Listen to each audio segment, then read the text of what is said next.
We are back for another episode of Big Sixpence. We are back with the Liverpool content, and yes, McAllister has agreed, well, it's reportedly agreed by Mr. Romano that 90% of personal terms have been agreed. Does this mean he's going to sign for Liverpool? We don't know. Do we start calling him Mac 10? I don't know. Is this the signing we need? I don't know. Not gonna lie, we feel like this is probably better than what we've got. So, we're going to definitely get into that. We're definitely going to dive into everything Liverpool. But be sure to get a lot more of these shows. The Liverpool content is going to be back in full-fledged as well. It's something I've been meaning to integrate more back to how we were kind of doing it last year in the summer with myself, Ram, Roms, and et cetera, et cetera. But yeah, I can't wait to get into it. Rams, what are you telling me, bro? How you feeling? I'm not good about Liverpool, given the circumstances that we are in right now. But overall, man, I'm good, man. I'm good. I'm looking forward to what we're going to do. Whether we're going to actually do it is another question. We'll chop that up right now, but we'll have to wait and see. I'm all good, man. I'm looking forward to this discussion right now. Big up KC. How's that bottle, bro? I know. Big up everyone in the chat. You know what I'm saying? We have 32 people in the house already. The video's barely started, so make sure, guys, we are slapping the like button and subscribe if you're new as well, man. I can't wait. I feel like the Liverpool chat's been a bit muted of recent on the channel because we've had to cover so many things. There's been midweek games. There's just been bare things to do in it. I'm not gonna lie, bare things to do. So yeah, man. Let's pick up some of the comments. What are we looking for a like goal today? Is it 125? Is it 100 likes? What are we saying for the like goal? Chat, let me know. Like goal. I'll say 150 months. Let's be a bit optimistic, bro. It's a shorter stream today. You think they can reach 150? I have faith in chat, bro. I have the faith in the chat to do the thing. Man, I should be showing more faith. I can't lie. So yeah, man. You know what? I'm gonna say 150. But if we do hit maybe just 100, I'm cool with that today, since it's quite last minute and stuff. 361 for Bobby Firmino. Big up, honestly, for that one. I like that still. You look, can make that happen, man. Man said from big up, pick him up. He goes from Jude to Mac. Big up Ravi in the chat as well. Big up LFC for the double. He says Mac 10 loading. James says, I know as a Liverpool stream, Pochettino and Chelsea want Caicedo and Ugarte, and we'll move for them very soon. Big up James. LFC double says source. Fabrizio Romano, he's literally Fabrizio Romano literally tweeted yesterday. I'm a bit late on the news, obviously, but yeah. Big up, honestly. Robert reminds me of that annoying home that you want to square in the jaw, but then you remember he's one of the coolest homies you've got. Don't kill me. Big up Monts. Big up MZ10 as well. RK says Mac 10 cold. You know what I'm saying? Big up KC, you prick, but that's family. Man said, oh my God, what happened to you? Man said, oh my God, what happened to Jude? He's taking the mic.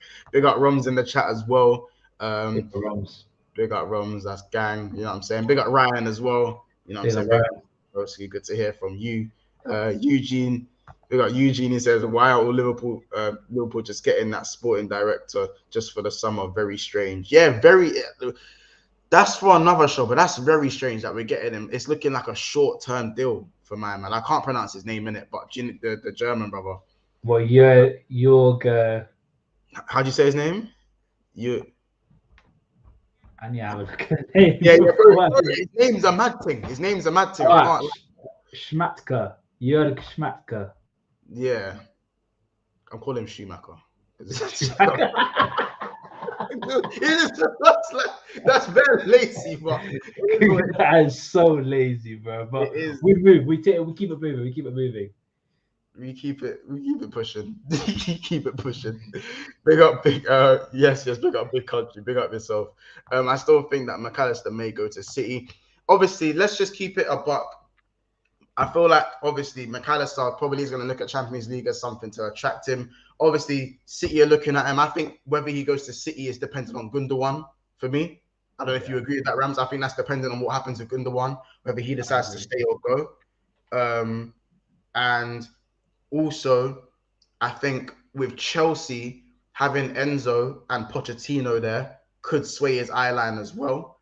I think Manchester United having Champions League over us could prove to be, there could be something there as well. But I think the project at Liverpool still appeals to him. I think what's probably being put forward to him is first team football. I think that's what's being put forward to him, is saying you are going to guaranteed be first team. Whereas at Man City, I don't think that's guaranteed. I think at Chelsea, there's absolutely no European football at all. And at Manchester United, I feel like playing in transition probably might suit McAllister, you know, with the way, because McAllister probably suits Ten Hag more than he does Jurgen Klopp. But I still think Liverpool need a ball playing midfielder who can stay fit and retain the ball well. Yeah, I completely agree. I think it is the case of we haven't got any players of his quality and even his potential in the midfield to an extent. I think the only player that is realistically on that level is probably Thiago, and I think he's better, but we all know what he's like when it comes to availability in the team. But for the way that we want to play, I think it's something that we will want to moving forward. I think that area of being able to, that intelligence with the ball at his feet, his positioning, and just his overall quality as well is something that will be very, very much needed for this Liverpool team. So overall, I think he's a quality player to have. Would he be the guy that pushes that needle further? He will help, but he's not the guy that will do it on his own. We need more players. We need a McAllister and somebody else to come in, whether that be Gravenberch or Kefren Turam or players like that. We need players to help accommodate alongside him as well. I was gonna say, what's Gravenberch's fitness like? What's his fitness like? His overall fitness is quite good. I'd say more his technical abilities a lot more than his overall fitness. I don't think he's had a major injury that I know of. But yeah, I was gonna ask you the question. Would you play Ryan Gravenberch in that number 6? Because we know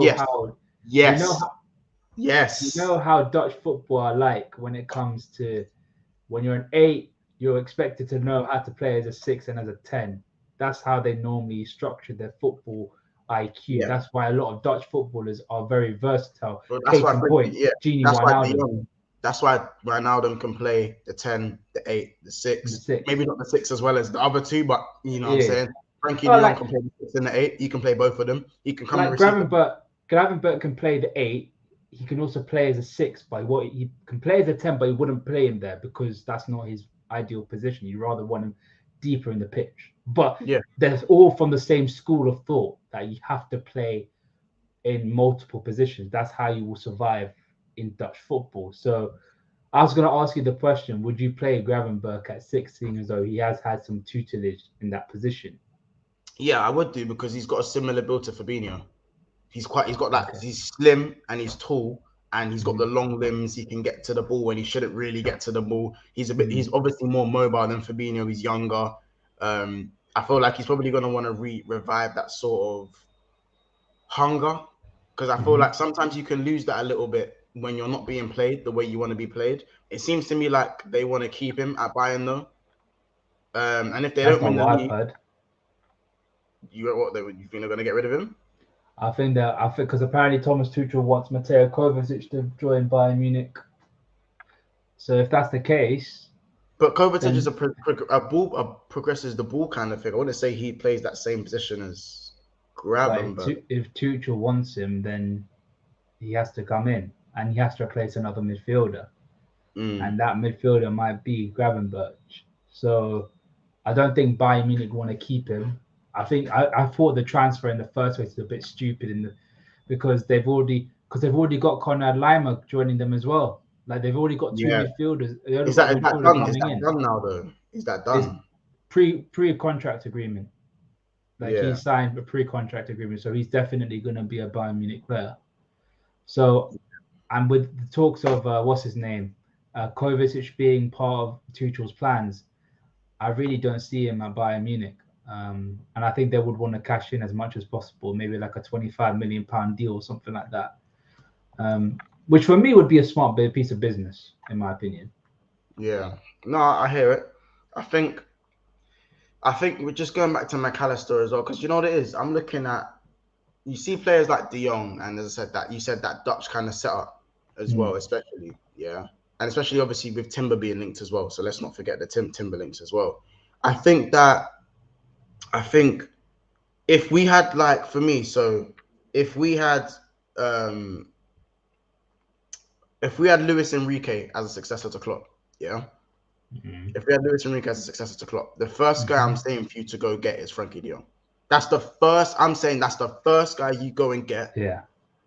Because then it's not really about getting an enforcer. It's not really about a Thomas Partey or a Casemiro. You have to go and get a Rodri type of player. You have to go get a Busquets regen. Someone who's gonna, do you know what I'm saying? You have to go get one of those guys. Under Klopp, I think Gravenberch is probably a better signing. You know what I'm saying?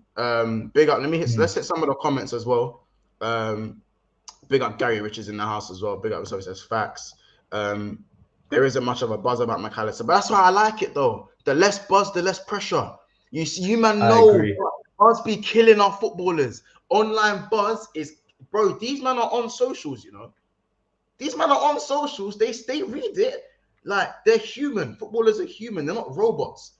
So you see the extra buzz and I'm not saying it affects every man, but it can affect certain man. And I think the fact that there's less pressure on McAllister, I'm here for that, innit?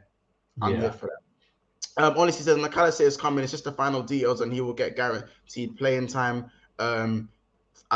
He might think he will run the midfield. Plus, I think it means we're talking World Cup McAllister. McAllister wants to play for Klopp. He will sign for Liverpool. Boy, a lot of you not seem very sure. Big up Ryan. He says, Mustafa, I had United as favourites for top 4. Big up Gary Richards again. Jay Kismet, big up yourself. He says, bless ups to you all. You never walk alone. By the way, 50 people in the house right now. Make sure we smash the like button. Big up, man. Remember, big up to everybody. The link will go out to join the stream for the last 20 minutes of the show. But in order for the lines to go out, we're going to need 75 likes. 75 likes. We're already on 35 likes. So that's not even me beating. I'm not even beating around the bush. Like, that's not even me asking for a lot. So 75 likes, and then obviously people can call in and come and have a say on the McAllister signing, especially, and obviously some of the stuff surrounding Liverpool. Big up Yard Gooner. He says, months are going to be watching that Thursday night football, my guy. Hey, shut up, fam. Allow me. I'm not really trying to hear that right now. W Jet says, how many people here see Ugarte play more than 10 games? This is why I don't really chat on Ugarte too much. I'll be honest. Like, I've seen him play in the Europa a few times. I ain't really seen him enough to say, boom, he's the guy we definitely need. I lean to more of a Paulinho type. Paulinho is the guy I want. Bring Paulinho. Bring me, because I feel like mobile baller. He's 27. He's 27, isn't it? So for me, he's costing what? 30 mil max? I don't think he's 27. Oh, he is 27. Never mind. He's turning 28 in a couple of months. Yeah, he's 20. He's 27. He's 27, turning 28 in a couple of months. So yeah. There we go. When we do sign him, he'll be 28. See, but that's what I'm saying, bro. You're 27. Bring me 30 M's, 30, 40 M's, 40 M's max. Bring me. It's not every day young. Sometimes bring in ready. You get it? We need an enforcer. That's a great age to bring in a DM for me. 27. You know what I'm saying? I'm not trying to do Sambi Lokonga vibes.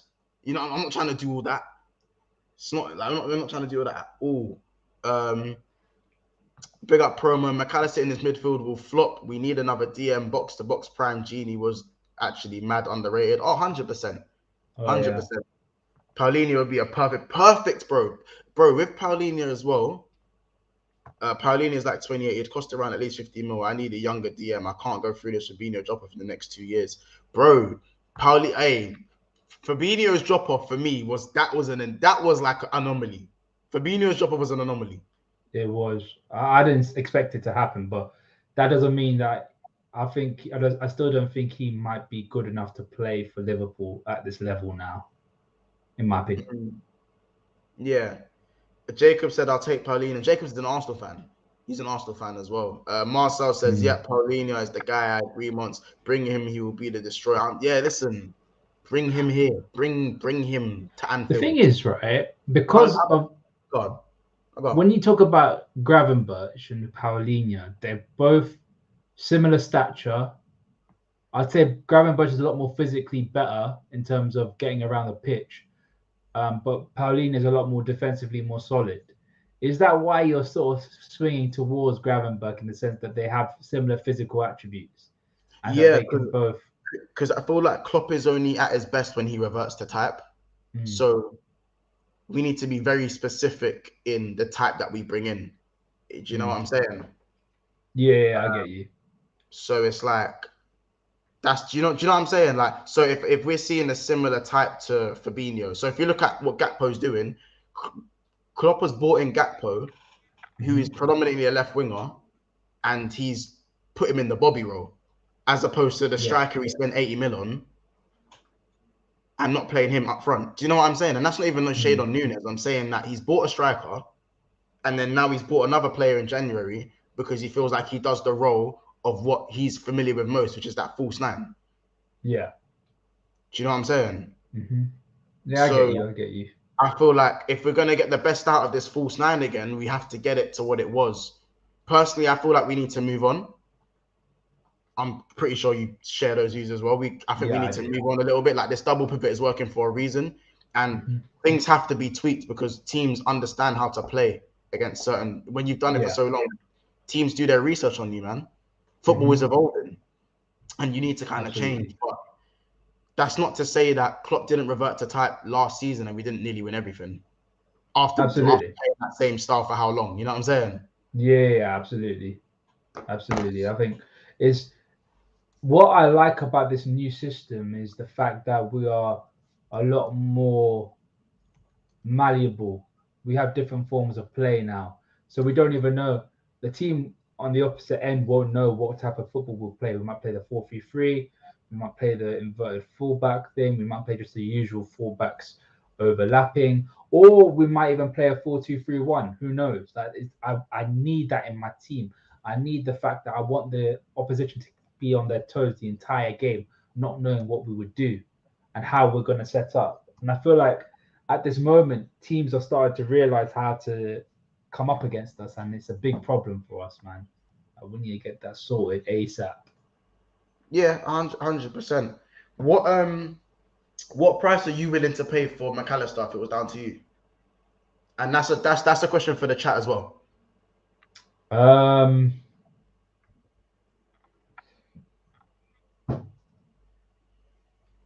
60 million including add-ons. So like 40 million plus add-ons for me. I think plus add-ons amounting to what, 70 mil? No, 40 million plus add-ons, so about 60 million. So 40 million, wouldn't say up front, but that's the base.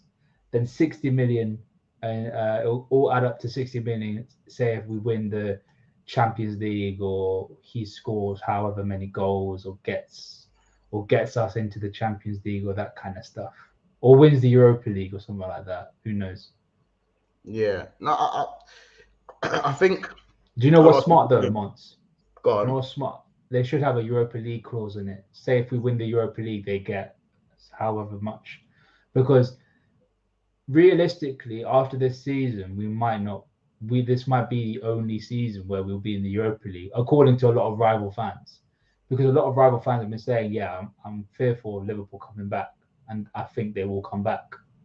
So it would be good to have a Europa League clause in that contract if I were Liverpool. I don't know. I think. So what do you mean by a clause? Or what type of clause? So if we win the Europa League, they get like £5 million or something like that, or £5 to £10 million for the money. Do you reckon that's something that can sway him, kind of thing? Do you reckon? I don't know. Like, I'm looking at McAllister, and I think it's probably going to come down to the manager he wants to play under the most. Yeah, of course. But if we're going to go down just to the negotiation side, just the actual money side, a Europa League clause would be quite smart in terms of we're not going to play in the Europa League quite often as we are expected to. Yeah, but we'll end up saving money. So if we don't end up winning the Europa League, we end up saving quite a bit of money on it. So yeah, that's how I see it. But that's up to the club, innit? That's their job. But we'll wait and see, man.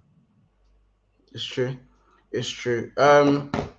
Let me hit the chat quickly. Big up. By the way, people, on 44 likes, so 6 likes away from 50 likes. So make sure we do that. Basti, you never walk alone, says we should run through Europa, lads. Let's be honest. We give Man U and Arsenal hella grief for it. Yeah, it's true. We should do. We should. Jamie, big up Jamie Phillips in the chat. 55 million Liverpool. Get him for Jamie. Let me know if you want in on the stream, by the way. For some reason, I'm struggling to find your Twitter, and I wanted to send you the link. It's been a while since we've spoken as well, man. So if you have got some time, Jamie, and you're not busy, feel free to jump in the stream, my boy. DM me as well. Get players in that suits Klopp system, and we'll go back to winning again. I agree. Mohamed Khalif says 45 M's. Mustafa saying 50 to 60. Gary saying 60 million. My expectation for Klopp is the league next season, nothing less. Wow. Is it on your new tweet? Yeah, Jamie, DM me because I couldn't find your old one. DM me. I don't know, man. All right, cool. Let's just besides McAllister for a moment. What are you lot's expecting? What's the Liverpool community's expectations for next season? Is it to win the league? Is it top 4 on the Europa League and maybe another domestic cup?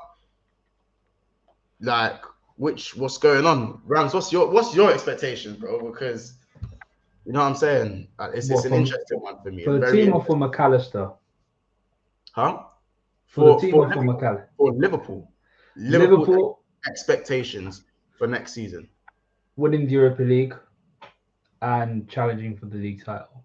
Minimum, yeah? Yeah. Boy. And what? So you're not thinking league title? Because man are saying league title, nothing else. Nah, winning the Europa League. If we're talking minimum, challenging for the league title is minimum. And I'm talking 5. If we don't win the league, minimum 5 points behind them. That's how close I'm talking about. Title and Europa League. No, not title and Europa League, but title challenge and Europa League minimum for me. Okay. That's how I. Would you be happy? But again, top 4, but a title challenge. Would you be happy with just a title challenge in top 4? No. If we don't win the Europa League, then the season's a failure. Unless we win the Premier League. I like that. I like that still. Bro, have you seen the UEFA coefficients for every single club in the Europa League next season? No. We're the only club out of everyone else that has 6 figures in the Europa League. So say we have a UEFA coefficient for every single team, we're the only club that has 100,000 more than everybody else, or is 100 points more. Heritage. The closest one is Milan, and they got 92 or 93 because they've reached the semi-final in the Champions League this season. We are the favourites for the Europa League. We should be winning the Europa League. Nothing more, nothing less. And if we get knocked out in the round of 16 or anything like that, season's a failure, unless we win the league. But I don't like this bigger fish to fry. I want us to be challenging on all fronts. The only time I want us to get knocked out is when we get knocked out by a better team, i.e. only one team in the world, possibly, which is Manchester City. That's it. I mean, I don't know, man. I think we got to be realistic. We have to be realistic, but we also have to keep our expectations high. We can't do the whole small club mentality thing anymore. I know this season's been a bad season. But we also had an off season and came third, and then went back to challenging on all 4 fronts the season later. So is it completely out of the realms of possibility for us to go and challenge next year if we bring in the right midfielders?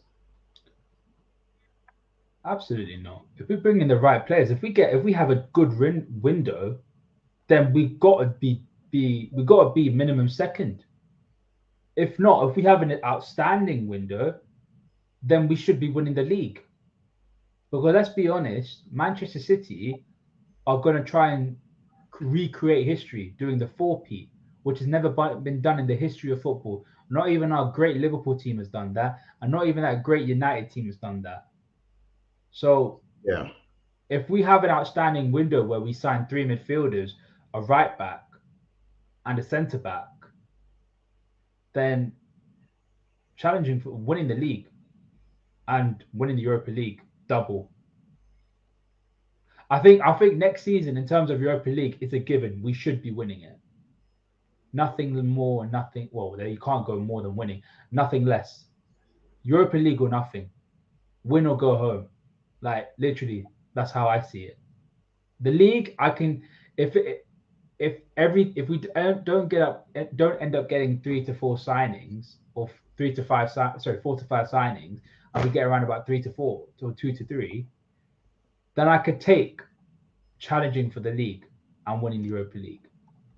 But if we have a very good window where we sign 4 to 5 players, then we've got to be there or thereabouts. We've got to be winning the league as well. That's how I see it. We can't change our expectations given the circumstances of the squad. It's true. You can give your predictions down. You can change your predictions, but you can't change your expectations. That's why I said, even if we get top 4 this season, it's still a failure because I still expected us to be there or thereabouts. We're trying to win the league. It's true. It's true. Let me bring up the super chat that we've got. Big up Star Dazen. He says, my expectations for next season, win Europa and FA Cup or Carabao and guaranteed top 3 minimum. Cup double at the minimum. I don't want to just challenge for the Premier League. But yeah, no, I feel like I'm here. I hear what Star Dazen's saying. I think challenging for the league and not doing anything else, we've done that too many times now, and it's draining. Get yourself some silverware. And if we are gonna challenge and stuff, we need to just go and win it. Absolutely. I'm not really with challenging. Go and win it. Go and win it for me. You know what I'm saying? By the way, guys, just a swift reminder as well. There's just under 80 people in the house, 75 likes, and we will post a link for you guys to join the stream. Just letting you guys know that. So make sure you guys are smashing a like, and also that you guys are subscribing if you're new. Big up KLFC as well. Gary Richard says winning the title must be the only objective next season. Again, thank you, Star Dazen, for the super chat as well. Also, by the way, big up Jamie Phillips. BW says we should be challenging for the title and winning Europa League. I agree with Ram. Big up Solo as well, saying Ram talks sense, challenging for the league and Europa League. Yeah, big up Solo P1 as well. Ram, you got the people on your side here, man. I love that. You know what I'm saying? Just spitting facts. Ram for the W from deep. Chudon says the point of the sport is to win. Hey, it's true. It's true. Marcel says top 4 Europa League and I want an FA Cup. So you want a cup double and Champions League football next season. Basti Marcel, says, if I swap FA Cup with League Cup, would that still be okay? I know it's semantics, but I'm still going to ask the question. Yeah, so what? Carabao and Europa? Yeah. Is that what you're saying? Yeah. Don't know, man. But I'm also including challenging for the league as well.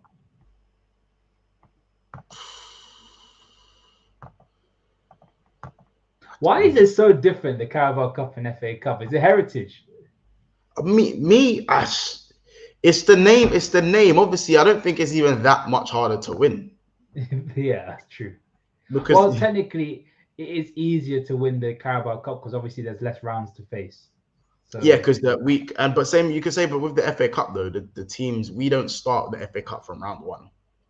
Premier League teams don't start from round 1. Yeah, but we got round 3, round 4, round 5, then quarters and semis, then final. Yeah, there's there's more rounds to play in it, but like, yeah, I don't know in it. Big up Diab, El Tayeb Diab, thank you for the super chat, bro. Man, appreciates you. Give me your idealistic wind down. For players, 4 players, 3 mids, and 1 defender, assuming we have Mac. If we do just that. What do you expect? Europa League plus Premier League for me. So he's bro. I'm hearing the Premier League and Europa League, but you see the way City are moving. I can't ignore that. That's why I'm trying to stay as realistic as possible. Obviously, everyone's asking, "Oh, Mons, you're talking about what's your expectations, Mons?" I know I want to hear my expectations, but I'm just going for everyone else's, and I'll let you guys know what my one is going to be. But yeah, for me, I feel like this conversation, we're definitely going to have to come back to this after the transfer window. I think that's fair to say as well. I think after the transfer window, we'll probably have a clearer picture of what we want to expect from this Liverpool team. But realistically, if we do get our midfield targets, challenging for the Prem and 2 cups does look like it probably needs to be the expectation. To keep the silverware running, on a minimum. Do you know what I'm saying? Definitely, I think Champions League football is a given. We max need to be at the champs for 1 year. This is the only year we need to be playing Europa League football. The only year. Do you know what I'm saying? Absolutely. Like, we need to be back into the Champions League ASAP. ASAP. Thank you, Diab, for the super chat. We appreciate you, man. Thank you very much. We need another Prem. We do need another Prem. Yeah. For this era, we do need another Prem. We should have had 3 Prems, in my opinion, but it is what it is. Monterrey, they need to scrap replays in the FA Cup. They do, but it's just kind of the way it works. I think they have. I think they've scrapped replays and gone just straight for FA extra time and then pens, if I'm not mistaken. You might be right there. I haven't seen a replay in a minute. Or is it only after a certain round they do replays? I thought it was after this season. After this season. Next season they might be doing the just straight extra time. Then penalty. Yeah. I think it might be after. I think this season it might have been after the 4th or 5th round. It would have been straight to extra time and penalties. Yeah, I mean, it's one of them ones really. I think with the FA Cup, winnable for Liverpool. Winnable. I think the only reason we didn't go further in the cup competition is because we drew City. I think if we didn't draw City right after the World Cup, call me crazy, I think we could have challenged for that. I think if we obviously played Brighton at a time where we were really bad, I think that was probably a cup we should. You know, when we lost to Brighton in the FA Cup, when Gomez got twisted and turned by Matoma. Ice Spice, yeah. I just feel like that was just such a rubbish way to leave a competition that we probably could have won in a bad season. You know what I'm saying? The way it happened as well. Yeah. Yeah, exactly. The way it happened. Bejan Pops says next season, the expectation next season is a parade. You already know, man. Mohammed Khalif says the refs cost a lot of points dropped in the Prem charge. Yeah, but works both ways, innit? League title was definitely the goal, but I don't trust Liverpool to do their thing in the summer. Yep. Toto Hammer says, big up. So he says, big up Bants. I think Liverpool midfield should be Jones, Rice, McAllister. I believe Arsenal are probably going all out for Rice at the moment, though. As kind of that Xhaka replacement. What are your 4 realistic signings? Realistic signings? I think McAllister is realistic. I don't think that's not realistic. I think McAllister is realistic. I'd say Paulinho is realistic for me. I'd say Paulinho, McAllister. I wouldn't mind getting a centre-back, Kim Min-jae, 40 mil. I think even though he's probably linked to Manchester United, Kim Min-jae, 40 mil, and Timber. Because I feel like Matip and Gomez don't really have a place in a top Liverpool side. Lavia is realistic as well. Realistic. But with Lavia, again, that's more of a Luis Enrique guy for me. As much as he can play under Klopp, for me, if Luis Enrique was the successor, bring me Lavia. Bring me De Jong, bring me McAllister. Bring me them ball playing brothers. Bring me all of them. Bring me all of them. All 3 of them. Yeah. Bring me a DM. Bring me all 3 of them. You know what I'm saying? But that's why I prefer getting just a bit of both in it. You know, the mobile and the ball playing. You get me? Yeah. I think you need a balance of both. I just think Klopp is so obsessed with robust runners in the midfield. He's so obsessed with that. He's so obsessed. Do you know what I'm saying? So he might revert to type. Big up the Jerry James show. Make sure you go over there and subscribe. Ryan says Lavia is realistic. Next season there might be 5 Champions League spots because of the changes. I don't know if they're going to implement that straight away though. They are. Are they? Is that from next year? Like because so the next year there'll be 5 English teams. Well, from the 5 teams from the UK that are going to be playing in the Champions League. No, 100%. I think that might be a bit cheap. I like the idea of 6 teams fighting out for 4 spots. That is just football entertainment for me. Do you know what I'm saying? Yeah, I get you. Like, bro, think about it. 6 teams fighting for 5 spaces. Whereas, like, all of a sudden, Champions League, getting into the Champions League probably seems like, it's going to happen anyway now. Do you know what I'm saying? I get you. So, so by the way, so guys, in the chat, last thing, I want you guys, in terms of the signings, I want you guys, like what our friend Diab asked, 4 realistic signings. So for me, as I said, it was Paulinho, McAllister, Kim and Jay. I think I said his name right. And maybe you could throw a Lavia in there or maybe Timber, one of those. I think that's a realistic window. I don't see us signing any significant names. Who I'd probably want to sign, bro, Barella, Rice, Caicedo, and Kim. That's you get it? Like up that a bit. I need Barella in it. Bring me Barella. I've been saying this for so long. Bring me Nico Barella in it. I feel like 7-18. Right? Joshua Kimmich, he's untouchable. He's on that death row contract. Oh yeah, Gravenberch as well. I forget. We just spoke about him and I didn't even put him in my 4 signings. Bro, he's not on that death row contract. Who, Kimmich? Kimmich's on a death row contract, bro. If you offer around about 60 to 70, you might be able to get him. Kimmich is on that death row, bro. He ain't moving for nothing. Same with Barella. Barella maybe not death row, but Barella ain't there. Like he got that loyalty. But how about this Barella? You see Nico Barella? That's a hope and dreams. That's hope and pray for me, knowing it's not gonna happen, kind of thing. Yeah, you know what I'm saying? By the way, people, we have hit 75 likes. Let's try and get to 100. I will put the link out for the last 25 minutes of the video. Make sure we keep liking and subscribing as well. We are on the road to 2,300 subscribers. So make sure you hit that subscribe button if you're new, and all that good stuff. Pick up the chat, man. You men are doing bits, man. Kimmich is going to City. Sopdo Cancelo. You reckon, K-Mac? Do you reckon if City get Kimmich, I might have to start swinging at fresh air. I might have to start swinging. If these men get Kimmich, I'll lose my nut. I'll lose my mind. It'll be so peak. I'll lose my mind. I'll lose my head. So no, that can't happen. Mont, it cannot happen, my friend. Bro, it can't happen. Impossible. That's like game over. No one, don't bother even playing the game. Just put the controller down. It's done. It is done out here. We ain't winning shit. We ain't winning nada. Please God, don't make it happen. Bro. Please God, don't make it happen.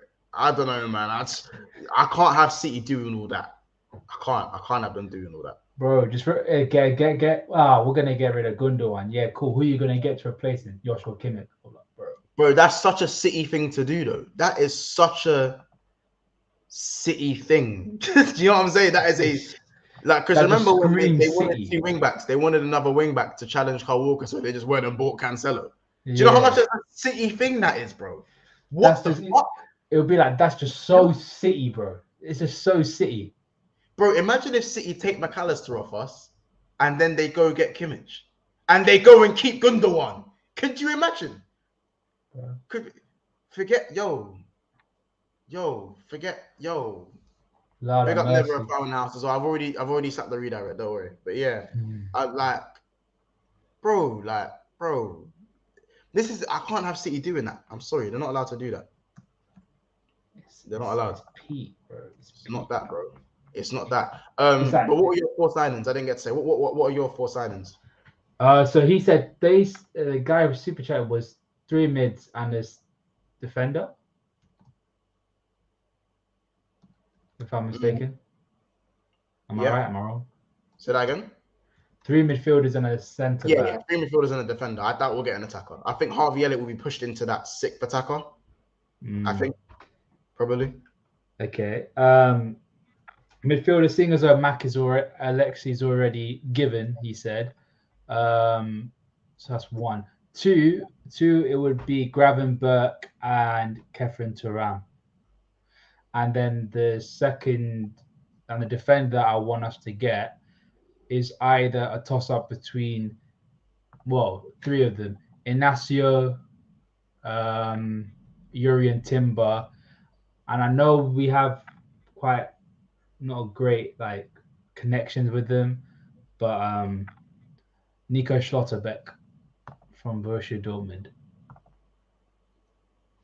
I don't. I'd say.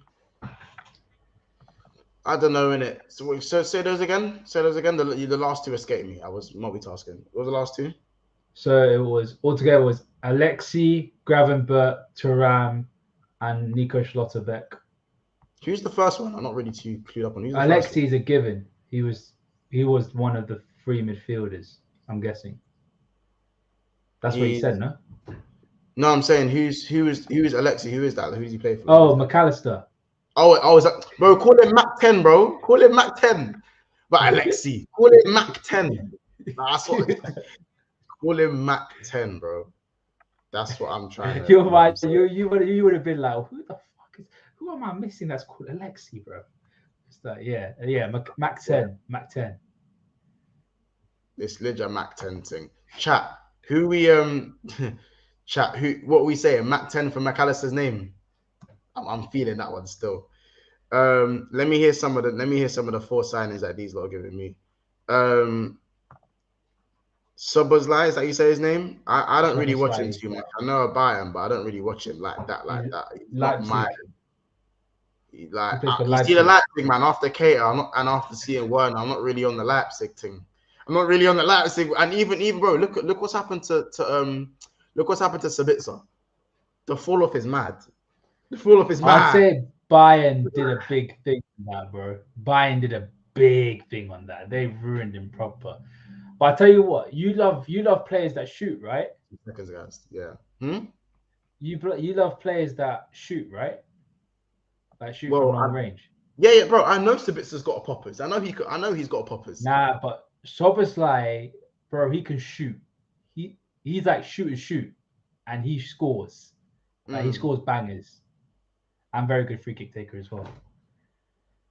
I hear it.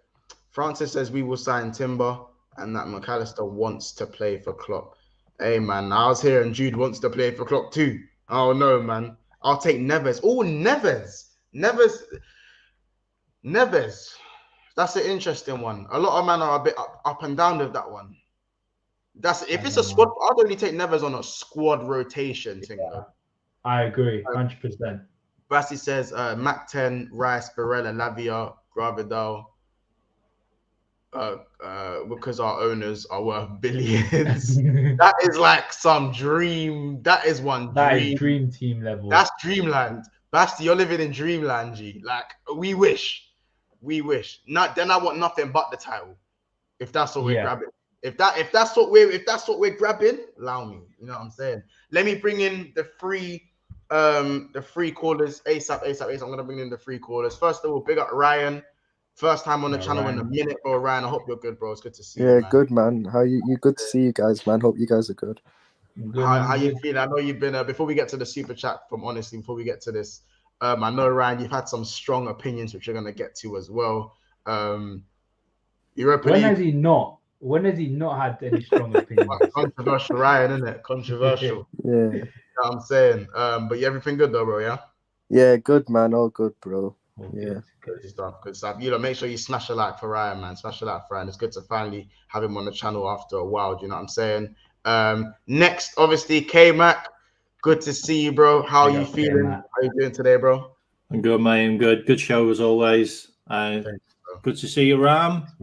Big up, man. How you feeling, man? How you feeling about just Europa League, McAllister? How you feeling? I mean, Mac's got to be wearing the Liverpool shirt.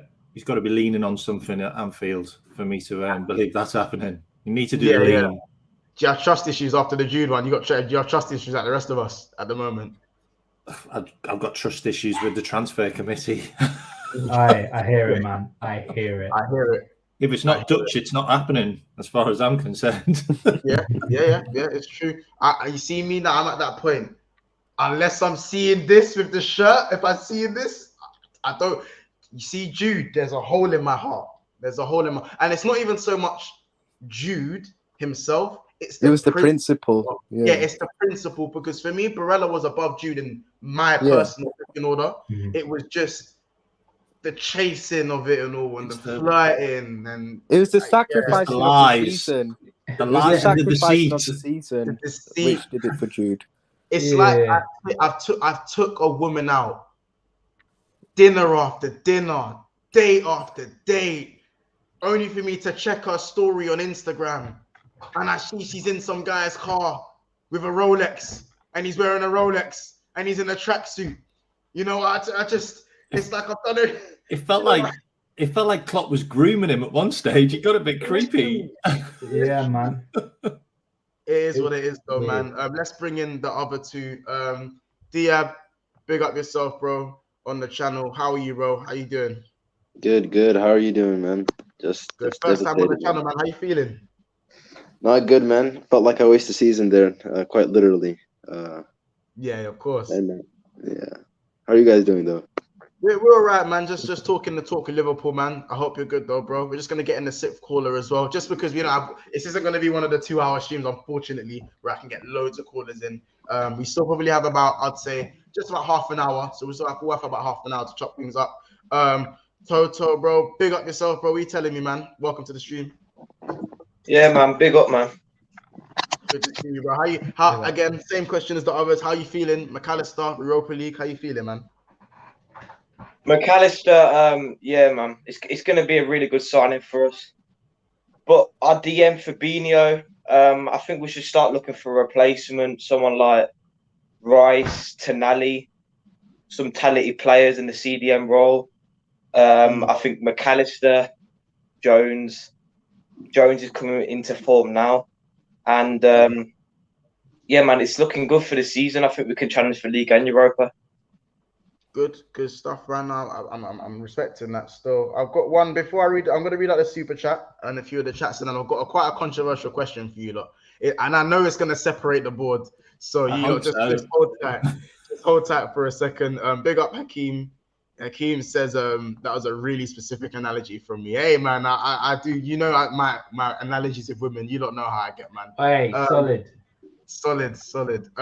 Big up, honestly, for the super chat, bro. Appreciate you. He says McAllister, Lavia, Timber, Indika, Gravenberch, but also I rate Edson Alvarez. Oh yeah, I forgot his name ain't been mentioned in a minute. Edson Alvarez.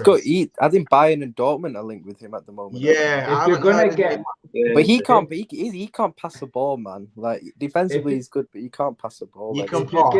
He's not like he's not gonna ping it.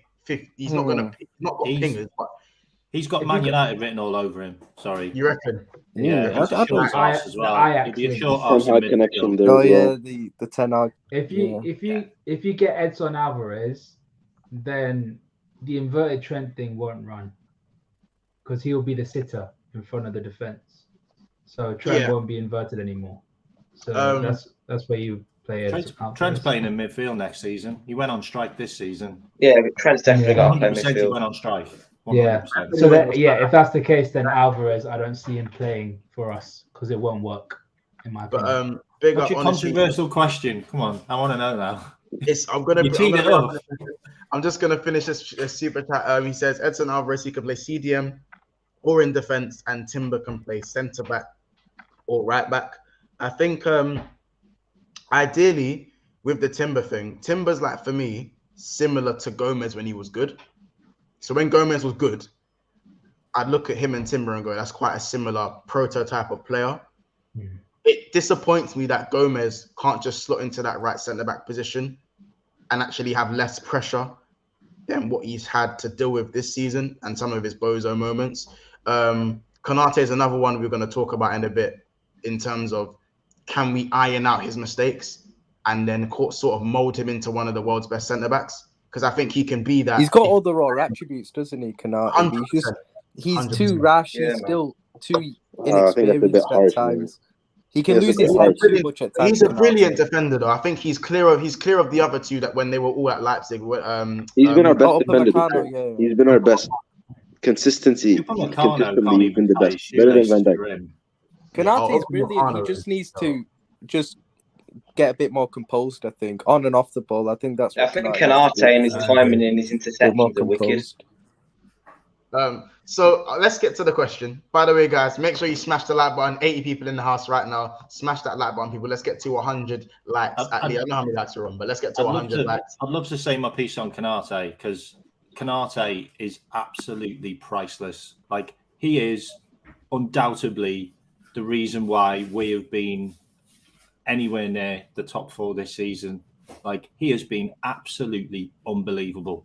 He's playing 2 positions since January. He's been covering for Van Dijk. Like, honestly, he's an A+ for me. Like, and the problem with Konate, if he's got any, is he wants to have a fight. Like, he wants to have a fight. The games where he's not played well is because he's got a man on him and he wants to win that battle. Like, if you look at Watkins, like, that's a Konate.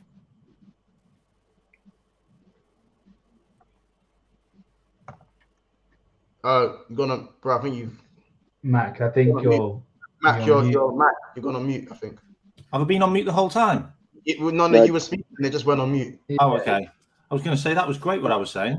You got up to he was talking about Watkins and then it went on. Yeah, so he loves a battle. He loves a battle. And that battle he had with Watkins was brilliant. Like, you know, that's what Konate is all about. But the problem I've had with it is how good would he be if we didn't have Virgil? Because a lot of players kind of play inside themselves when they're next to Virgil. And I think if you had him on his own, you would really see how good he is, like, when he's not next to Virgil. And he would probably make other players better next to him as well. And I think him and Gomez, that's something that could genuinely work for me. Like, just saying. I think he's been better than Virgil this year, though. Like, on a real, like, seriously, like, when we look at the season, he's been better consistently the whole year. And even throwing in the World Cup performances as well. Should have had an assist actually at the end. That guy missed it, but yeah, no, he's been one of our bright sparks this season, and one of him, Ali, Salah, like the main reasons why we got top 4.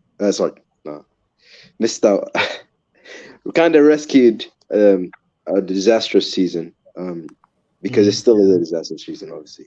Looking at it. Yeah, no, I agree. By the way, guys, 13 likes before we hit 100 likes. It's time for the controversial question. If Curtis Jones has a good preseason, another good performance in the last game of this season, does he deserve to at least start the first game going into next season? Chat as well. Make sure you chime in for this one. The chat. I want to hear your answers as well in the chat, because I think that Curtis Jones is dividing a lot of opinions. Some people, I'm struggling to differentiate whether this is him playing to prove a point, knowing that there's 3 midfielders coming in and that his place is in danger in the squad, or he's actually just coming into his own and he's playing this well because this is how good he can be and his ceiling is higher than what we thought. I can't differentiate between the two at the moment because 9 games isn't enough. So can I go last? Because Ram knows my opinion on Jones. I'll go last. Yeah, of course. And that's the question. Probably Tota, let's start with you because obviously I don't know your opinion on Curtis Jones. What do you think in terms of? Yeah, man. I think Curtis Jones. I think all season, I know we didn't get any game time at all, but as soon as Klopp stepped him up for that one game, ever since that game, I think his skills are getting better as well, and his awareness and his passing. I think his current form now is good. But pre-season for next season, I think if he does do a good performance, he definitely should start, because he's starting a lot now and getting a lot of minutes, and it's actually helping his skills and it's helping him being more consistent in his current form. And I think Jones definitely should start next season, in my opinion, due to his form.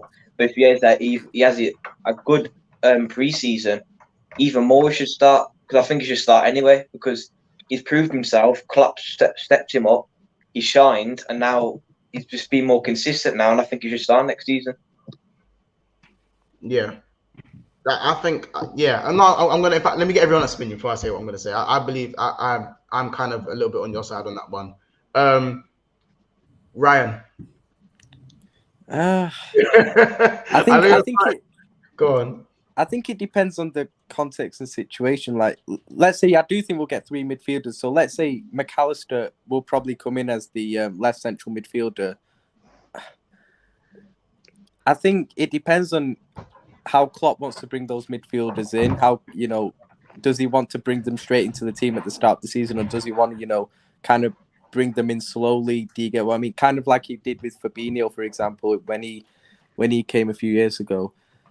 Do I think Jones should be a regular starter for the long term? No, because I don't think he's good enough to be a regular starter for a team who wants to win leagues and Champions Leagues. I don't think he's good enough. I'm more than happy for him to be a squad player. I think he's more than good enough as a squad player. But I think, would it be too against him maybe starting the first maybe few games of the season to allow... No, I'm not saying start he's a nailed-on starter for the whole season. I'm just saying, does he deserve to at least start the season? Because personally, even if you are bringing in 3 midfielders, they still have to look at, again, the way I look at the example, how long did it take Firmino to integrate into the team? It took a while. It took probably months, a few months. It took a few months to be fair. How long did it take Robbo to get into the team? That was slightly quicker than Firmino, but still, I know it took a while. Yeah. It actually took an Alberto Moreno injury. Actually, yeah, it did. Because when Robbo signed, Moreno actually started playing okay, even though I wanted him out my club for ages. But you know what I'm saying, I know what you mean. So I'm saying that Klopp doesn't. Even if he signed 3 midfielders, it's not like all them 3 at the boom. They're all going to start straight away. They're going to have to be integrated. So I generally think, as crazy as it sounds, the starting midfield 3 is probably going to be Fabinho and Jones will probably be 2 of the 3 starting midfielders. I don't think someone signs and plays the first game. But then would you have a Thiago fit by that time? That's the thing. Because I'd still rather start a Thiago over a Jones. Yeah, because I think that's what it's going to be. I generally think that's what it's going to be. But yeah, let's to go into that a little bit further with Curtis. I think for him to carry on improving, he has to play. I don't think he's good enough to just come in on the odd game. You think he's a rhythm player? Do you know what I'm saying? And that's the way I see it. Diab, what's your stance on Curtis starting the season? If granted he has a good preseason and next game. Yeah. I actually have, I think, even a more controversial statement. And Curtis Jones was one of those players I've followed since a young age. In the academy, I was watching him regularly, and I was hyped when he started, with Everton and everything. And I think his career almost started off. He had to kind of change his playing style, because in the academy, his playing style was number 10. He'd run the game, he'd run the show. And so that was the first adjustment period. And then also I've done a lot of research on this. But Curtis Jones, if people don't seem to realize, but he had this type of injury, which was recurring all the time. And so, and I'm not trying to make excuses for him, but I genuinely feel that he's one of those players whose careers kind of started late, similar to Drogba, Van Nistelrooy. They started off 22, 23, if you realize, that's when they really took their next step. Even Gerrard to an extent, because their bodies weren't, used to how they were playing their whole life and stuff. And tactically as well, you could see he carries the ball, but also he can protect the ball. And I think that's what Klopp's like. That's what he likes the most. So as well with Wijnaldum, people were slating him that last season, even though he did his job, and now we see how much we miss him. I'm actually gonna go ahead and be a bit more controversial than you. I think he can nail down the starting position next year. No cap. If he has an amazing preseason, I think preseason will tell mostly, but I think he can have an amazing season next year. I think it could be almost like a second breakout season for him, where you can see his numbers increase, and not necessarily goals and assists, but I can really see him being a mainstay in the club team, assuming he has a great preseason, no injuries, no disruptions. Because every year, every time he starts, something disrupts him. He had an eye injury as well, like a freak eye injury, out for 3 months, and then he also, like I said, he had a problem with his shin, where he just keep on coming and going, like Klopp talked about it.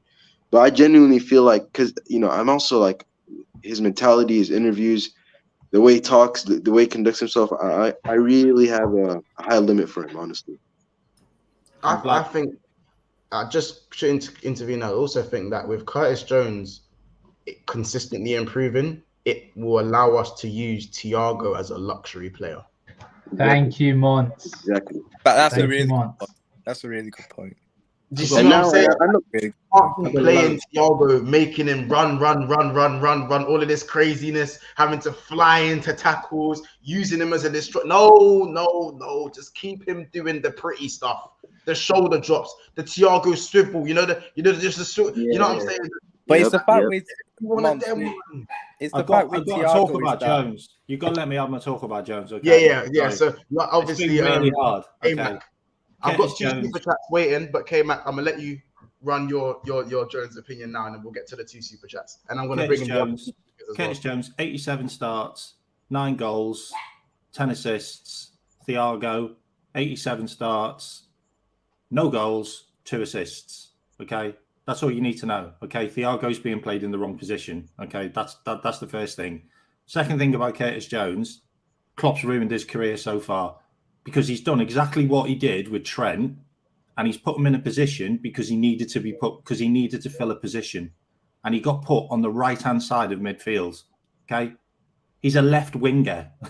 That's how he progressed in the under-21s. He's the guy who starts out the attacks. He scored that wonder goal against Everton from the left wing. Yeah, he's like a left wing 8 hybrid. He's like that Coutinho hybrid. He's absolutely perfect for the left side of our midfield, but we've been playing him on the right-hand side. And another thing about Curtis Jones, which has stumped his progression, is Jordan Henderson. Okay, because he's trying to be like a Jordan Henderson because Klopp wants him to be, and he's kind of taken away all of his spark and all of his confidence.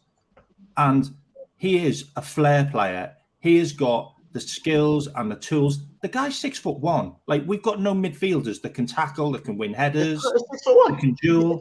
Bro, he's tall. He's taller than what you think. He's a big lad. He's like 180. He is that guy. He can win headers. He can win duels. He can win tackles.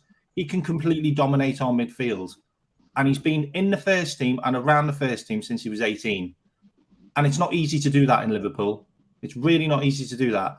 And the fact that he's had to reduce his own flair to stay in a Klopp team, because that's what Klopp's midfield is phenomenal. Okay, he needed a loan, he needed this, he needed that, he did. He got an eye injury off Jordan Henderson, by the way, which put him out for 3 months, and he had growing problems because he was mismanaged. A bit like all our other youngsters, by the way. This is a common thing at Liverpool. And I think next season he is a nailed-on starter, and Klopp has now looked at him and gone, "Yeah, I made a mistake here." Just like he has with Trent. We've had the world's best midfielder for 4 years, and he's been played as a right back, and now we're seeing it. Just one thing, Mons, real quick. Mons, I just want to respond real quick. World's best that's a bit crazy, but I hear what you're saying. I just want to respond real quick, and I think Klopp, his management of youngsters in Liverpool, not all of them has been successful, but with Trent and Jones, I could see his vision, and also a little bit with Nunes as well. And I don't really want to get into the Nunes because that's a different thing, but he almost likes to have players be adaptable and just improve their IQ. So, for example, Nunes, he's starting in the left wing. Similar move to what Arsene Wenger did with with Robin van Persie, putting him in the left wing, being able to improve their touch, improve their IQ. And I think that the playing style that Curtis Jones had in the academy, it's never going to be replicated in a real football men's match, because you just can't run a game like how you can run a game in the academy. You have to be able to keep the ball when you need it. If you're leading 2-0 in an academy game, you can afford to take a risk and score the third goal, or you can see the first goal. So 2-1 or 3-0, right? But you can't take that risk in a men's game. And so Klopp is almost minimizing the risks. I understand why he's doing it, because you can't. If you're 2-0 up, you need to control the game, and that's what he's learning now, Curtis Jones. And that's why I'm impressed with him, because he's able to learn that ability of how to control the game, but also he's still getting those skill sets and, ironing out the things that are not necessary. Like, part of the reason why fans were annoyed is because he kept the ball for too long. But that's what he used to do in the academy. That's what he thrived off. But it just doesn't work in a men's game. You can't keep the ball for that long. You'll lose it. Obviously start counterattacks, and then that's it. And so now I could see Klopp how he, took him out. Obviously the injuries aside, but he took him out. And, he said that he had to watch a lot of clips and a lot of stuff. And I can already see him improving on his decision-making, on keeping with the ball. So I disagree with the motion that Klopp mismanaged him. I think, if anything, he managed him perfectly. I think this could have happened a year earlier, if not for injuries. But the way he managed them, how he able to move around in midfield, I think it's nothing short of great. I do think at one point Klopp did mismanage him, though. Remember the COVID season where it was around Curtis Jones was played quite a bit in the first half of that season. I thought he did all right, to be honest. Like in some games, like I remember he had a good game against Tottenham. I remember at home, when Firmino scored a last-minute winner, and he was playing all right back then, Jones. And then I remember we played West Brom at home. We drew 1-1. And he made a mistake towards the end, which caused West Brom to score from a corner. And then Klopp dropped him. We never saw him for ages after that. And I just thought at that time it was a bit unfair on him for him to be dropped for that long whilst just making one mistake. I do think Klopp has mismanaged him at times. No, it's about the WhatsApp group, isn't it? It's like if you're not in the WhatsApp group, then you'll get dropped out of the team. All the other midfielders can make loads of mistakes. Yeah. But number 14 gets rinsed. I can't believe this chat. Yeah, for me on Jones, yeah. It's like he scored more goals and more assists than any of our midfields that we've had, including ynwa and Alden, by the way. You need to look at the stats. Like, they don't lie. Jones is brilliant. Guys, it's the more... No, Jones is brilliant. And Klopp is just trying to mold him almost like the Wijnaldum role. Sorry without cutting. I was just saying we have to understand the circumstances. I think for any young player, when we are on Arsenal, and that's no disrespect to Arsenal, it was a Man City and Liverpool.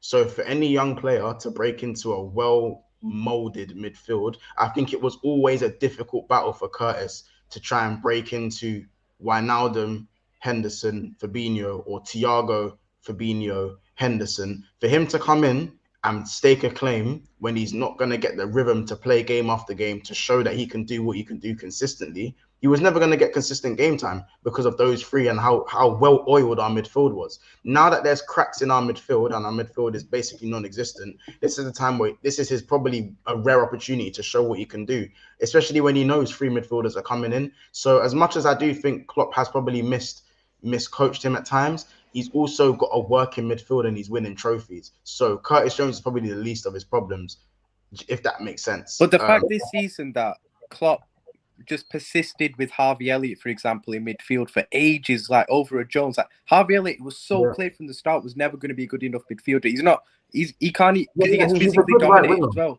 At least Jones was more suited to being a midfielder because he can't get physically dominated either as much as what Harvey Elliott could. I don't know why Klopp just kept persisting with Harvey Elliott in midfield. Didn't give Jones another chance. I agree. I think for me, the most confusing part of Klopp's team, Harvey Elliott came into the midfield. Before he dislocated his ankle, he was the best midfielder. He was the best midfielder for that period. Like now, for me, Harvey isn't the same player. He's still good, but he's not the same player to go play right centre mid. For me, Harvey needs to play right wing. That's my thing with Harvey, innit? But yeah, I think it's his best position. But when he only played 4 games, by the way, until he. I think it was 3 actually. No, I remember it was 3. A couple of games. It was against relegated Burnley at home, who let us have all the ball. Against Chelsea. It was against 10-man Chelsea at home, and it was against Leeds, who stayed up final day. Like they weren't exactly against they weren't exactly the hardest games to play in. Like a broken clock tells the time once every day. You know what I mean? We can't act like Curtis Jones was pulling up trees when he was playing. He wasn't exactly pulling up trees. I think Curtis Jones is Curtis has still got those moments. As I said, for me, you see the way my frustration was how he hung on to the ball for too long. But if you hung on to the ball for too long, you have to. What are these moments? Like, honestly, I think with Jones, I think he needs more. Like that's what I was trying to say. That Klopp tried to iron out. That's why he took him out at times. Without interrupting. But the reason why Klopp took him out the team at times is because of that. And he's trying to iron that out because in the academy, that's what he did. He kept the ball, he'd run the show. And so that's why I think Klopp managed him, actually quite well because he was able to take out those mistakes, put him back in. But like I said, not all of them was down to Klopp. A lot of them were also down to injuries. He had a recurring injury. Hopefully he's over that because if he is, I think he has a bright future with us. I'm not gonna lie. I'm very like optimistic with Curtis Jones because now I just feel like when someone does hang on to the ball too long, or if you slow down the move, or you're not doing quite what the instructions are, I think if you're gonna do that, you need to be more direct in your output. So for me, Curtis Jones, the 3 goals he's managed to score and a couple of assists he's managed to draw up. If you're getting now goals and assists, I'm not going to be as annoyed at you for hanging onto the ball. It's when you hang onto the ball and nothing comes of it. That's where my frustration lies. If you realize now, he's not holding onto the ball. Who would you rather have next season? I think where I'm going to judge on Jones is how he helps us in like cup finals, semi-finals, quarters, round of 16s. I think that's what I'm going to judge on Jones. If he's injury prone or not. Because of course we had quality midfielders like Ox, we had Keita. They're always good when they came in, But soon as the injury started to come, it's like they never got regular minutes and they just dropped, and they never got regular minutes, and they always had the injury problem. Yeah. And with Jones, this is what I'm going to judge on next season. If he can help us in the cup games, if he is not injury prone. You get barely any injuries, and that's when I'm going to say that Jones is a class midfielder because he's a good player now, but at sometimes he can, like you all said now, he can hold onto the ball for too long. But I think I'm going to judge on Jones how he helped us in the cup games and decisive league games, and that's what I'm going to judge. But Mons, I think you made a great point about Thiago earlier on as well, because like if you keep Jones as a squad player, you can manage a player like Thiago's minutes even more. Because I've said people like sell Thiago, which I understand, but the fact is we've been reliant on Thiago over the last few years because he's our only, let's be real, been our only like talented midfielder, if I'm being real. But because he's so injury prone, you can manage his minutes. And I always say it's worth keeping a player of Thiago's quality in and around the squad, in my opinion. Like you don't get rid of that. But he doesn't. Thiago has to stay because sometimes he needs to control games. Let me check these 2 super chats. Big up, honestly, he says no cap. If we get Timber, I'm hella biased because we are from the same Caribbean island of Curacao. Is that how you say it? Is that how you say the name? I'm gonna big him up. I big him up. So now, of course, if he's on the same island, I'm the same with Sterling. Everyone hates Sterling. Not everyone hates Sterling, but bare people dislike Sterling and say what they say. You see me. You love him too much, bro. I love Sterling. They disrespect Sterling too much. He does get too much disrespect. Brilliant player. I'll be honest, I'm openly biased towards Raheem Sterling. I am openly biased to Sterling. Everyone knows this. I would have rather had Sterling than Nunes this season. Please, no, we're not starting the conversation. There's a lot of players.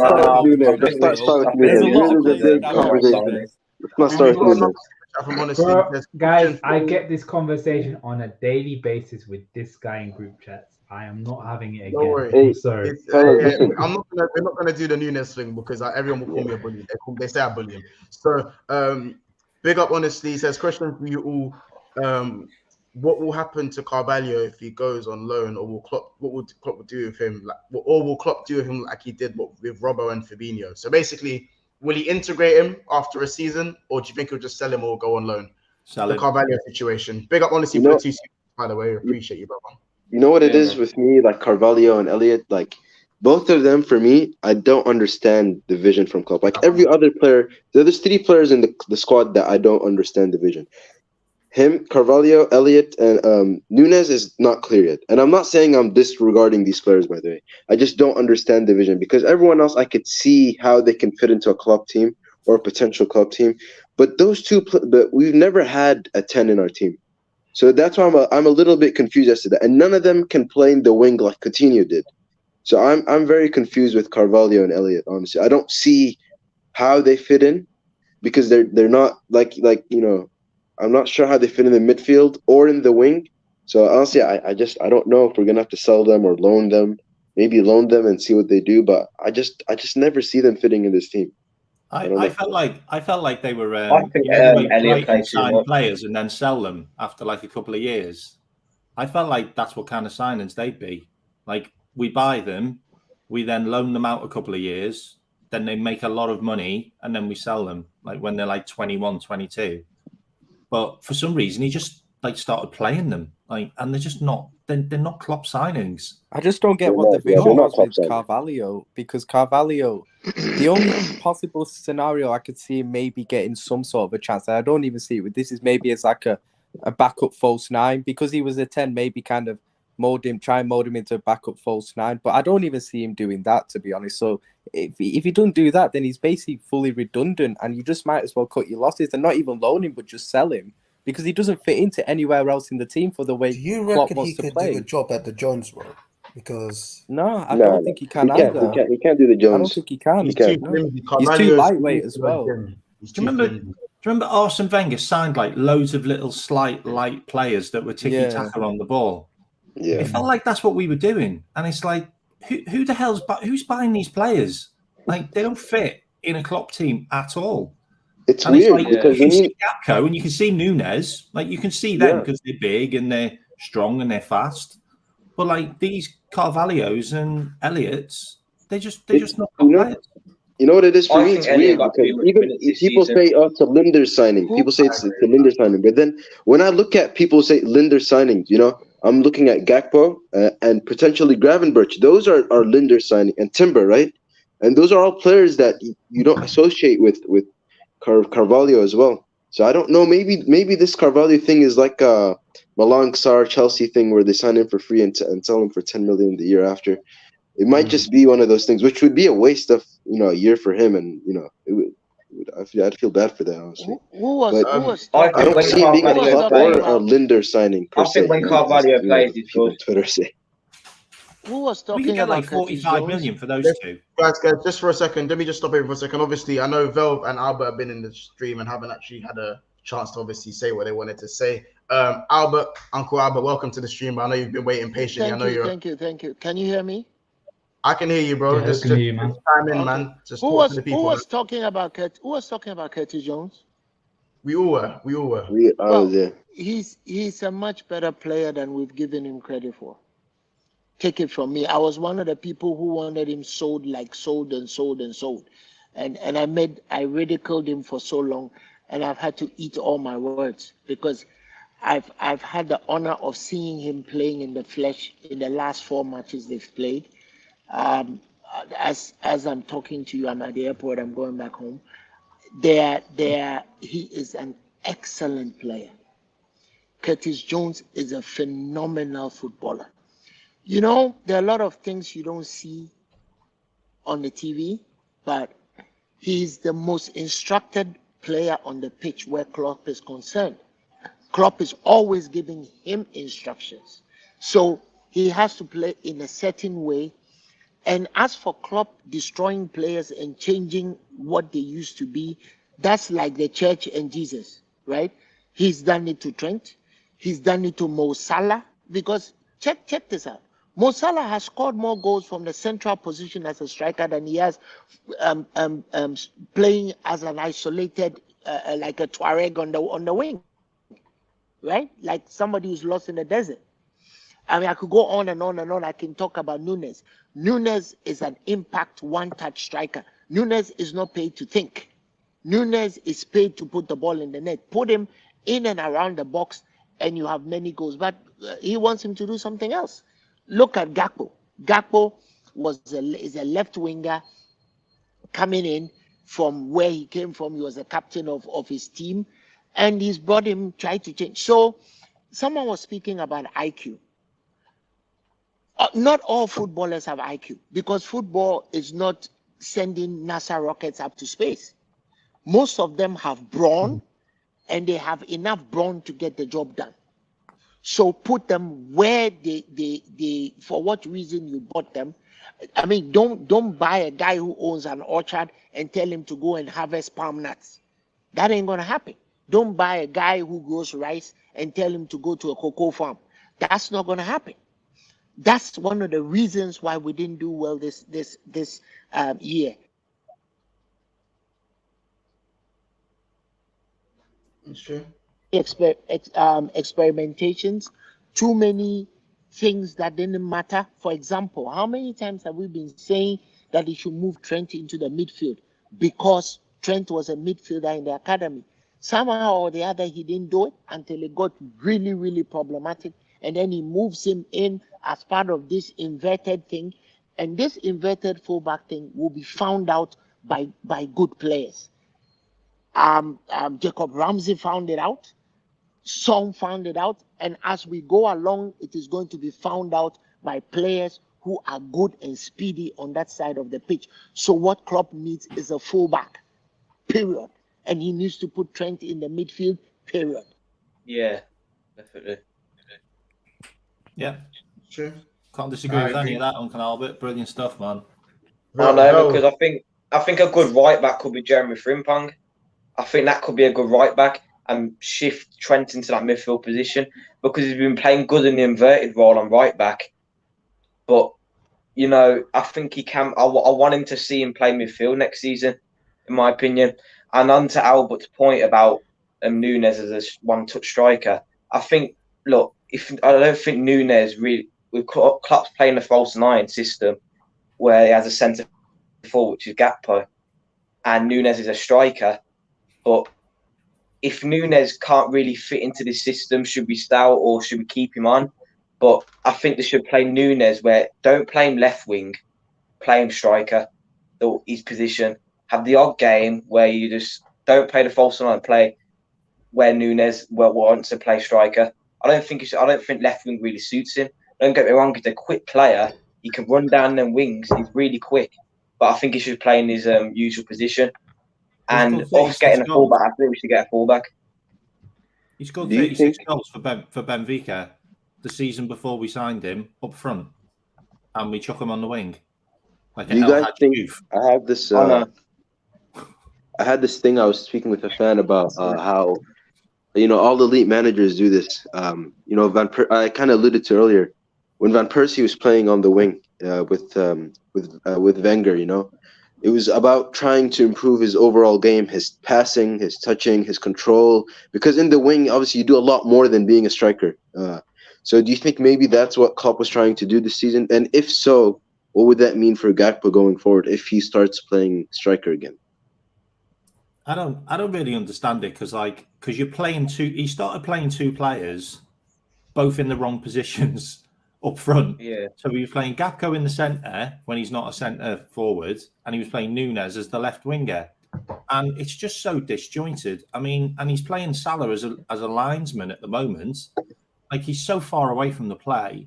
Like, if we didn't have Salah and he wasn't so intelligent and he wasn't such a ball getter, as in just, you know what, sorry, I'm just going to get the ball myself, he'd be out of the game most of this year. Like, next year, Uncle Albert's absolutely spot on. Like, we are going to get found out over and over again if we don't sort out that right back position, because you're going to end up getting Konate with a couple more hammies, because he can't do two jobs at once. You just can't do it. And like I said at the start, we have had the world's greatest midfielder for the last 4 years, but we've been playing him as a right back. Unbelievable. It's just unbelievable. It's a crime against football to do what Klopp has done to Trent, because Trent is imperious. You know, I don't understand what a guy is paid £15 million a year not to see. We go to the ground or we watch on TV, and you need 2 or 3 games to know what Trent can do on the ball.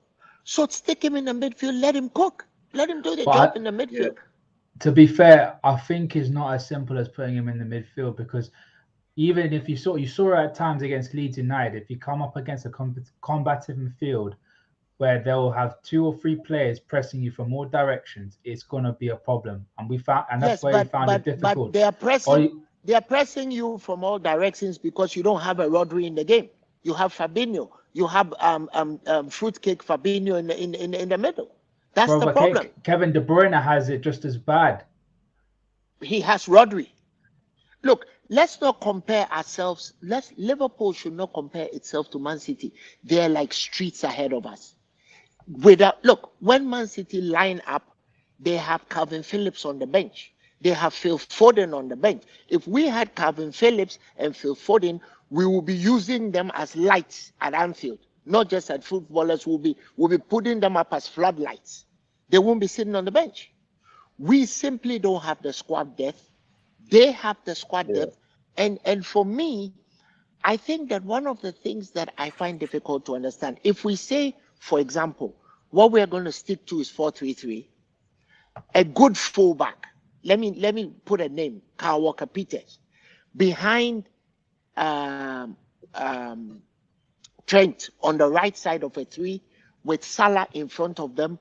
90% of the defensive frailties on the left side of our team is solved because Kyle Walker-Peters is a very, very good fullback. Trent has some defensive capability which he has acquired over time. So put him in on the right side of a 3, it's not going to be a problem. I think that we are all hailing this inverted fullback thing. Hey, people, I have seen it working 4 times in a row. It works against teams that are not that good. But like you said, if you have people who are going to, like Leeds United try to do to Trent, if you have people, players that are going to press him, if you have a Jacob Ramsey who's going to take advantage of when he wasn't there, just look at the Aston Villa goal. Look at a player like Jacob Ramsey. Look at a player like Son. Even somebody like Phil Foden, they will take us to the cleaners. Let's resolve that problem. They claim they are going to have a marathon training, preseason training. I hope they don't have WWE backyard fights or Friday night fights or SmackDown and come back at the beginning of the season when everybody is injured, including the goalkeepers, because that's what happened last year. Last year at the beginning of the season, our goalkeeper was injured. I don't know how that happened. And the reserve goalkeeper. The reserve goalkeeper was injured. Konate was injured because he was forced to go and play a game after the Community Shield, a day after the Community Shield. So our manager needs to get his act together. I have my issues with him. And many of you or many of the supporters think, yeah, let's give him another year. So let's give him another year. Let's see what happens. But I think in terms of mismanaging players, he's up there with everybody. I mean, I can go on and on and on about players he's mismanaged. Look, let me take VVD. VVD has been crying out for protection in front of him. The guy has had an ACL, right? You should see the scar on his knee. He's had an ACL. You are still playing this 40-yard high line. What happens? What is the difference in giving them even 5 yards to recover? Why doesn't that change? It doesn't change. So when he concedes goals, look at the goals that VVD was culpable for. Look at where it began. Do you remember the Manchester City debacle? Remember the Bournemouth goals? See where the problems began. Drop them 5 yards. Let them put them in a mid-block. Why do you have to have them so high up when you have you have people who are nearing, past the best side of 30? Look at Robertson. If we're going to play that inverted fullback thing, Robertson cannot be the third defender. You need to get a proper left-sided defender who can play as a fullback. All these things are sitting there for him to resolve. I am praying and hoping that he resolves it and not come and tell us that Europa League is fine, because Europa League is absolutely not fine. For a team like Liverpool, we should have no business playing Europa League. But Klopp says, "Oh, Europa League is absolutely fine. It's what he hasn't won." Well, you don't need to win shit, right? There's some things you don't need to win. You don't need to win my grandma's bedpan, right? My late grandma's bedpan she was using just before she died. You don't need to win that. That's a cup too, but you don't want to win that. So what he needs to do is to resolve all these issues, because he has been sitting on top of the Christmas tree when it comes to us this year. He knows it. I know it. We all know it. Some of the Liverpool supporters say he has credit in the bank. I say, good, give him his credit in the bank. But please, don't go blow up the savings vault if your credit is in the bank, because that's what he's doing. Okay, credit's gone now. I hear these things about, oh, we need this player. Oh, they're too expensive, so we are not going to get him. Well, dude, that's the market, right? Don't tell me that. But is that Klopp's fault though? Is that not the owner's fault? Oh no! Don't talk about FSG. FSG got nothing to do with this problem. I agree. Look, I agree. Like Klopp could have gotten a midfielder last year. Okay? He's got everyone he's ever wanted. No, I don't think he did. No, because if he did, he would have gotten Bellingham now. If he did, he would have gotten Bellingham. Guys, that's a whole new can of worms. That is for Friday's show. You see, let's be real here. Let's be real here. The issue with the Bellingham acquisition has nothing to do with the numbers that they are decrying. If you come to the numbers side, they are right. It is the spooning that they spooned us and spoofed us for 2 years. That's the problem. If they had gotten, if you spoof us and tell us you are getting us Cyril and Williams in 2 years, don't come back and tell us you are getting us Chrissy Evert, you are wrapping it out of mothballs. That is the problem. It's the timing of what they told us.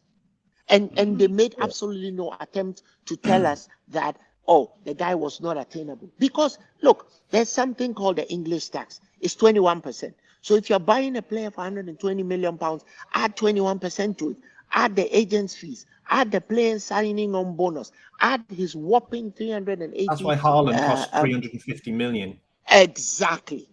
So let's put that into context. They were right about that, because I will get Ugarte, I'll get Kefenturam, I'll get Manukone for that price. That is a no-brainer. But it is the spoofing around and costing us the time and the space. The reason why we are not playing Champions League now is because of those decisions they took. In that window, he bought 4 left wingers for 200 million pounds. Let's remember that. So let's not keep doing this FSG thing. FSG need to go. Make no mistake, they need to go. But it's not all FSG, because Klopp he has an incredible amount of control with the team. He's just been called out on Milner. He's just been called out on Milner because that was a bridge too far. You cannot tell us that you're putting a 38-year-old back in the team to go and do exactly what. Apparently the Milner thing was apparently a coaching role that Klopp wanted to give him. No, he wanted him to play. Apparently, I think someone said he wanted him to play. He wanted him to play. It was after Mike Gordon came back and said no. That's when he wanted to give him a coaching role. In the end, it became a no, and he had to go to Brighton. But the thing is this: what are you doing with a 38-year-old who is earning £140,000 in your ranks? A week. That's a week. What are you doing with that? No. He's not. He's getting less. The last contract, he took a cut. But let me get back to the Trent thing. Because I personally think we can get if it all depends on the transfers we get in midfield. If Klopp wants to go with big combative midfielder, let's talk, for example, Ugarte, Gravenberch, and Thuram. Okay, those are all 6'2", 6'3", 6'4" midfielders.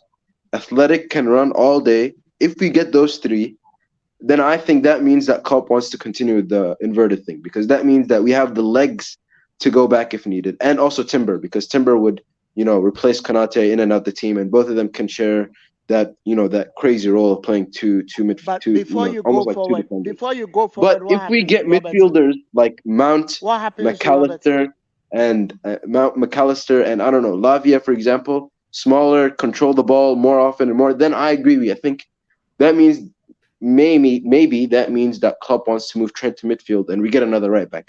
It all depends on the midfield targets. If we're targeting if physical midfielders, Mason then that Mount, means maybe we might continue with the inverted thing. And I think we should do that.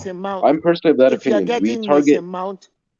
If you're getting Mason Mount, like I think they are going to get, that indicates that you're trying to move to a 4-2-3-1 formation, because I don't see how Mason Mount can play on the right side of a 3. It doesn't even begin to make sense. Rice, by the way. I could see it. I could see Klopp making it. I could see Klopp using that. I could see Klopp using that. Unfortunately, I could see Klopp using that. And Declan Rice are signing for Arsenal together.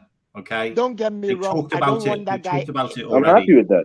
Give me Thuram. I don't want that guy. I want physical midfielders. I want to go back to the Klopp old days. I want to go to the physicality. I want the team. I want us to outrun teams. I don't want to go to the silky, weird Arsenal transition that you talked about earlier. I don't want that.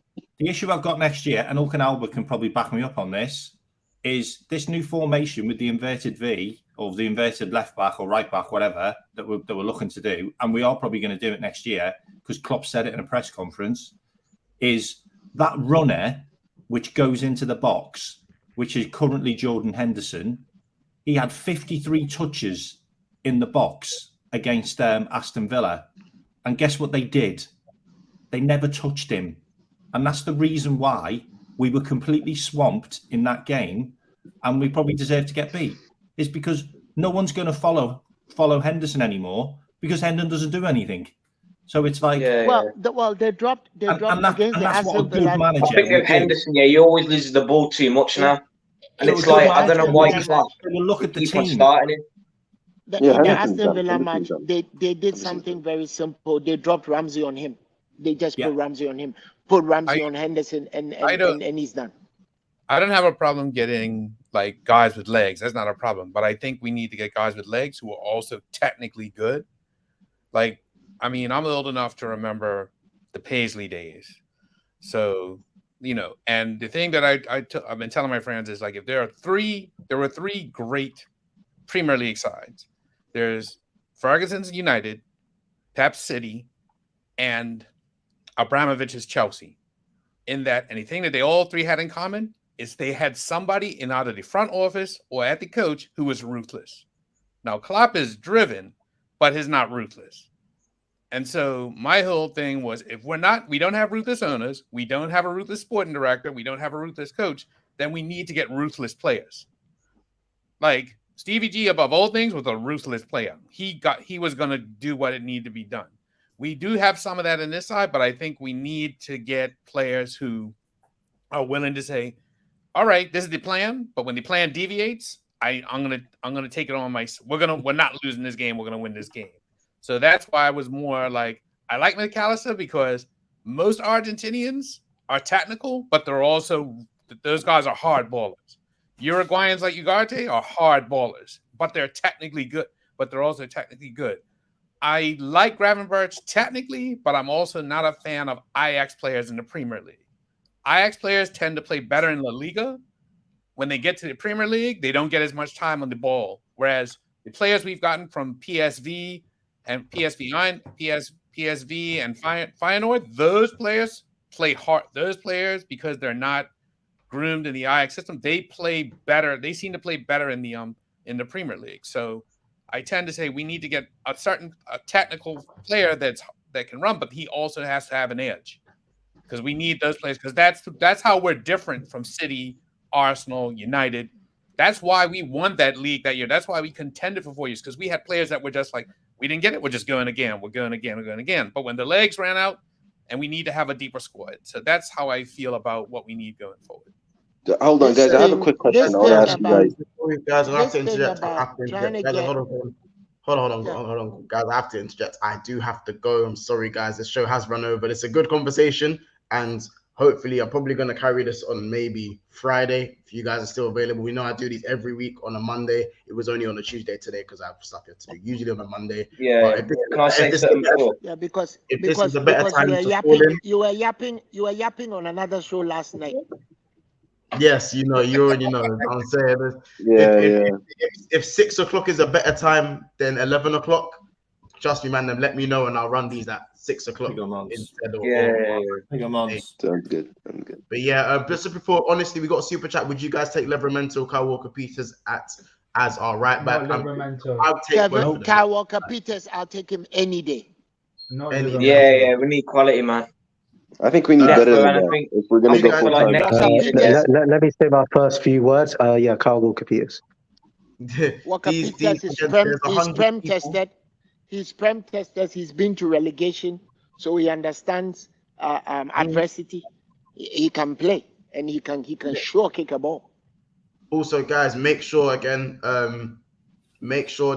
everyone here, there's 100 people in the chat. So what I need you guys to do, everyone, make sure you follow up everyone in their socials. So let me just hide the comment, honestly, super chat for a second. Guys, what you need to do, one by one, I just want you guys to say, if you have a channel. If you don't have a channel, it's fine. Just shout yourself out. But shout yourself out and let the people know where they can find you, so you can at least gain some subscribers and stuff like that. So if I don't know if any guys, does anyone here have a channel?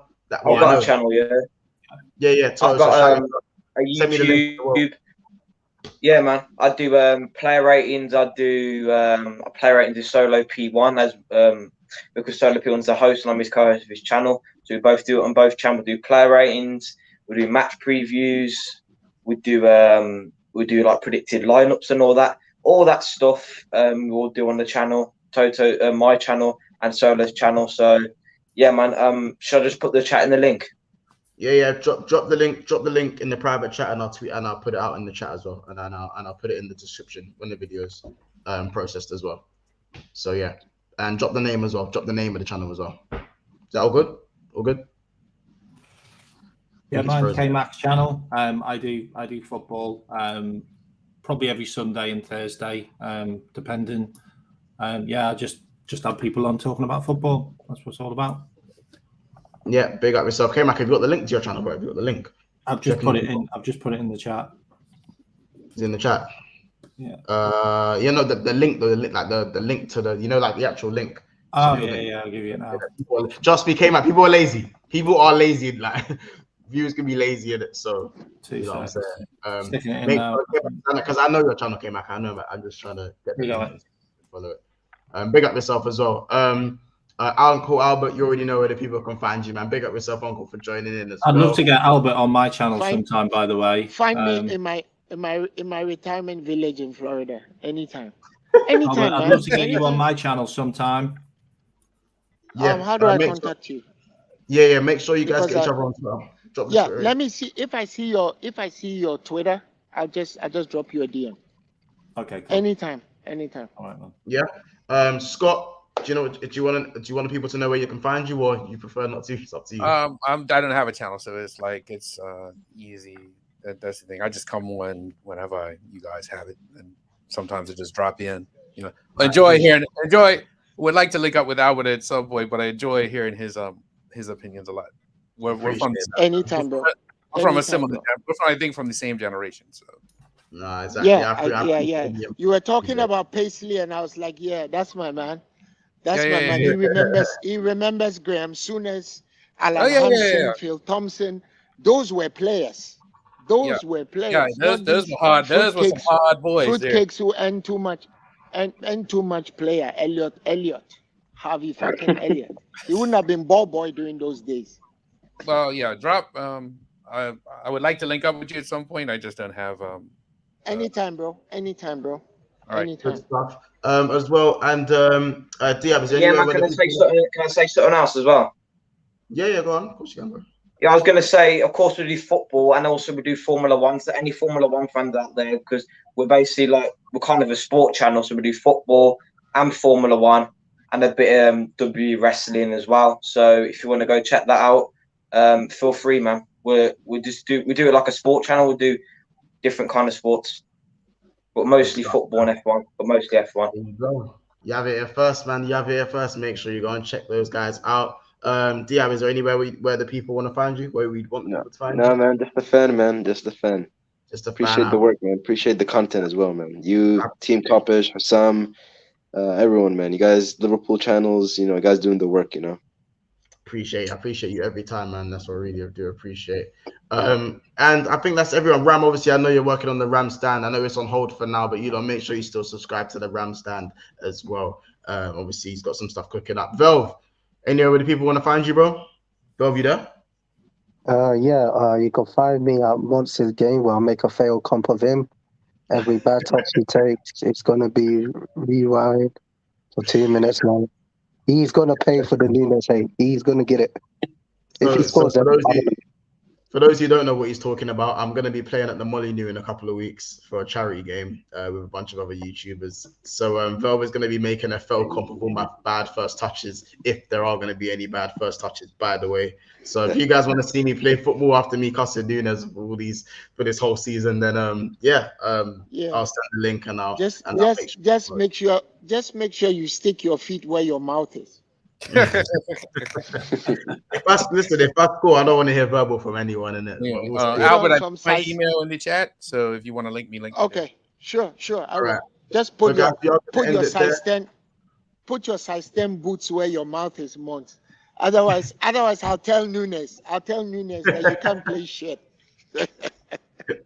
Big up, man. Obviously, big up Star Days and big up Diab, and honestly for the super chats as well. Big up all the members of the BSB chat. Remember to become a member. It's as little as £3 a month to get those membership things going, to get all the props and all that stuff there. Big up Kaz, big up Dennis the Great, big up Jamie Phillips, Solo, Bayesian Reds. Honestly, he's now been a member for 5 months. Daniel, Snake Eyes, D1 Millie, Roms, NDT, Joe and Aiden Andrews. Big them up every time. Big up everyone on the stream. Big up Velv. Big up Toto. Man. Big up Rams. Oh, big up me. Big up Rams and Months for putting this on. You know what I'm saying? Big up Rams. You know what I'm saying? Big up K-Mac as well. Big up Ryan as well, who left a bit earlier. It's been another episode of BSB. Ran over time, but that's what happens when the chat is really popping off. Make sure you subscribe to all these guys' work, support them in everything they do. Keep supporting this channel. Smash the like when you're watching this back, and subscribe if you're new. It's been another episode of Big Six Bants. Hopefully we go and get Mac 10. We'll see what comes. Take care, guys, and we'll have a look.